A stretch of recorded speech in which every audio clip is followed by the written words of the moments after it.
donors who were telling the Biden campaign that they were not going to be offering more money or helping fundraise more money for the Biden campaign until this very situation was figured out, whether or not President Biden was ultimately going to drop out of the race and who would replace him in that situation. And so now that this has happened, I think that it's a big question for donors. I think it's going to be a big question now that Biden has endorsed Harris as the nominee, if that actually happens, who she would pick to be on the ticket with her. I mean, we just finished the vice presidency nomination race with Donald Trump, and now it is an open question of, if it is Harris on the ticket, who she selects to be her vice president and what that would look like. That was also a factor in Donald Trump's selection of his VP. He was kind of watching that closely to see what was going to happen with the Democratic ticket. They wanted to have a good idea of who they would be up against, and now that has completely changed, even though J.D. Vance is now formally his running mate. And so, I mean, this is just a huge mountain of uncertainty for everyone, I think.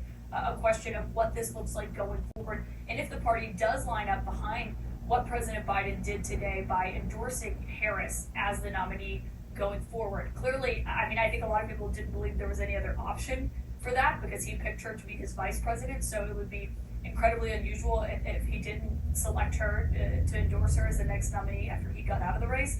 But obviously, you know, this is uncharted territory